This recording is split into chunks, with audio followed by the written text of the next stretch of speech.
Niluh Jilantik, perancang, pengusaha sekaligus politikus kelahiran 1975 ini dikenal sebagai aktivis sosial dan kerap melaporkan turis nakal di Bali melalui media sosialnya.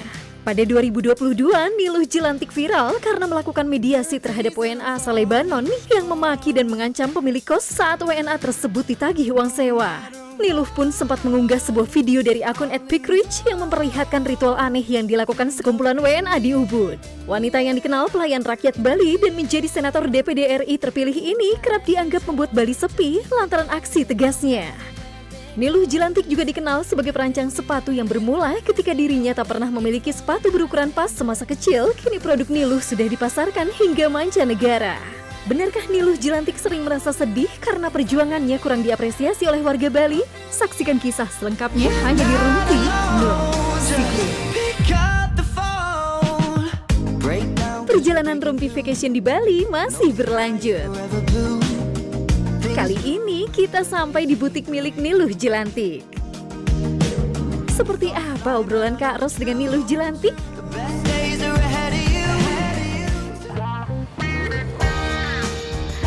Hai pemirsa, hari ini kita berada di salah satu outlet sepatu Niluh Jilantik. Kita mau ngobrol sama yang punya sepatu, pengusaha, aktivis, politikus, pokoknya macam-macam deh. Halo, ini dia, apa kabar? Selamat sore. Selamat sore, aku manggilnya apa nih? Simbo juga atau enggak ya, Simbo ya. Kita sambil lihat-lihat boleh ya, sambil ngobrol-ngobrol.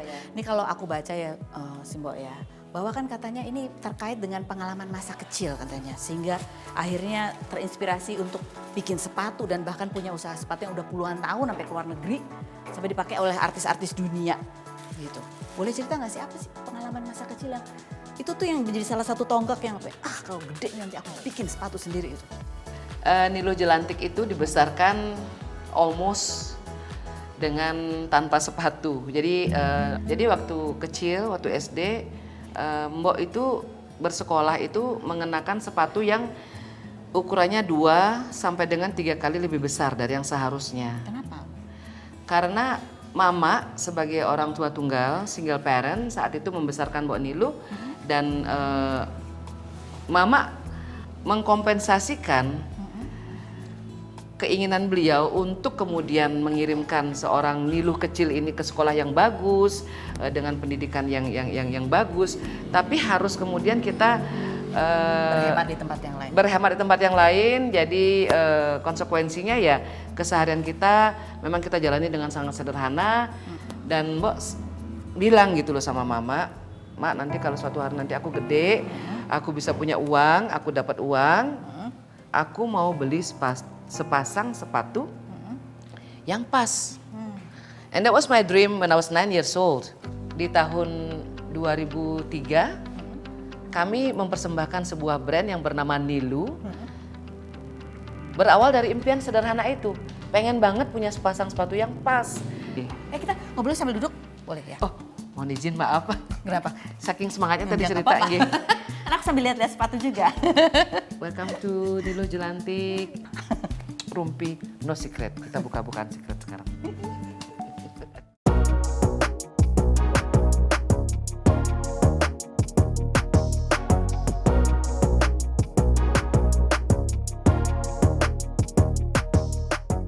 Oke, sekarang kita mau lanjut ngobrol dan aku sudah ganti sepatu ya. Ini berapa tingginya? Ini 9 cm 9 cm. dengan single platform. Bisa dicoba untuk jalan? Oh bisa dong. Untuk joget juga bisa dulu ya. Sekarang sih aku. Nyaman loh, nggak oglek ya. Ajek gitu, nggak buat goyang. Karena semua bahannya yang kita gunakan itu semuanya kita persiapkan secara manual. Jadi kalau high heels itu biasanya insole-nya itu ada yang sudah jadi. Nah kalau kami ini semua kami buat dengan tangan. Jadi setiap layer yang ada di dalam insole ini dan ini kami potong dengan tangan. Nah, sekarang kita mau ngobrol lagi nih, Mbok Niluh ini juga dikenal sebagai apa ya, bule inspektor kalau sekarang ya kan, sering viral gitu. Padahal ternyata udah dari lama ya, apa istilahnya menegur kalau ada perilaku yang kurang pas gitu, kriminal bahkan. Dari tahun berapa sih? Kalau yang mulai dikenal oleh masyarakat itu kan pada saat masa pandemi. Iya. Tapi sebenarnya hal-hal yang kulakukan yang terlihat di sosial media itu sudah menjadi keseharian kita gitu loh. Dan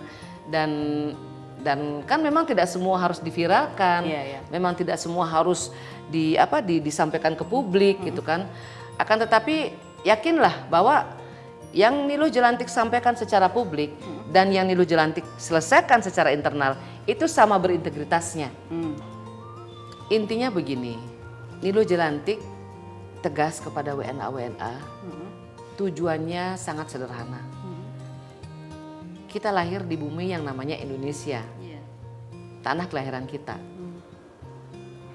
Kita lahir di bumi yang namanya bumi Bali.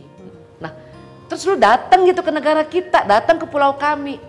Terus tidak hanya kamu melanggar aturan secara norma adat dan budaya, terus kamu ngambil juga pekerjaannya warga lokal. Jadi ini accumulating gitu loh. Jadi kemarahanku itu akhirnya berakumulasi. Dan aku sadar gitu kan, kita ini hidup di negara hukum gitu kan ya. Jadi ya kita jaga hubungan baik dengan Pak Polisi, Pak Imigrasi, Pak Bupati, Pak Gubernur, Pak Kapolda, Pak Pejabat, kita jaga hubungan baik agar pada saat hak rakyat Bali diinjak-injak, agar pada saat tanah kelahiran kami diperlakukan dengan tidak layak, kami punya nomor-nomor HP itu. Gitu.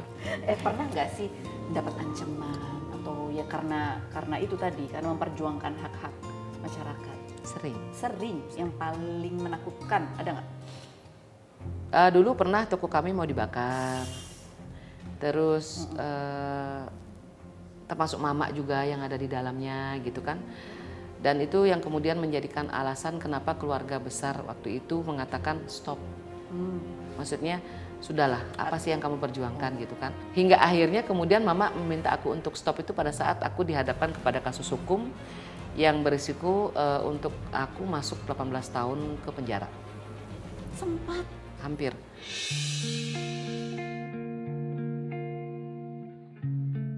Sekarang kalau itu kan dari yang luar. Ini kan sekarang kalau ketika memasuki dunia sosial media ada yang namanya komen-komen netizen nih. Kita mau tanya ya. Mau nih lu tanggapannya nih. Ada yang bilang gini, dianggap sebagai anti bule katanya. Oh ini nanti bikin Bali jadi makin sepi dong gitu. Karena ada pengawas patroli bulenya gitu. Gimana tanggapannya? Kita bicara statistik ya.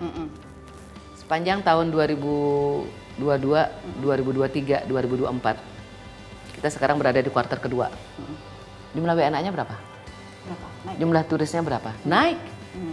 Kita kembali lagi ke tahun sebelum-sebelumnya. Nah, kalau mengatakan misalnya Niluh Jelantik anti bule, Niluh Jelantik membuat Bali sepi, yang mengatakan itu bukan hanya netizen, akan tetapi juga pejabat, wakil rakyat, tokoh publik mengatakan hal yang sama. Dan aku selalu menjawabnya seperti ini. Bali memang memerlukan pariwisata. Tapi kami tidak akan menggadaikan harga diri kami untuk pariwisata. So, we all have the right to choose. Kalau dibilang anti bule, suamiku bule. Akan tetapi, kalau dia kepikiran, punya rencana nih, aku mau bikin ini nih, aku mau bikin perusahaan company ini nih, gini. Dan itu melanggar hukum, saya yang akan mendeportasi dia. Saya tidak perlu imigrasi untuk mendeportasi dia. Saya yang akan mendeportasi dia, mengembalikan dia ke rumah mamanya di Perancis sana. Tapi aku kebayang sih, perjuangan makin lama makin kompleks dan makin besar energi yang harus dikeluarkan ya. Nah sekarang kita mau nanya nih, sosok ini di mata seorang Niluh Jelantik. That's my mama. Bisa dilihat ini adalah foto di tahun 2011 atau 2012. Jadi di malam hari saat Mbak Niluh lembur. Jadi mama selalu menemani. Mama adalah orang pertama yang kulihat gitu loh dari aku ya kalau dari lahir kan nggak ngerti kan karena baru lahir gitu kan. Tapi dari kecil I see only her gitu loh. Bagaimana sosok Mamak bagi Niluh Jelantik? Saksikan selanjutnya di Room Venus Secret.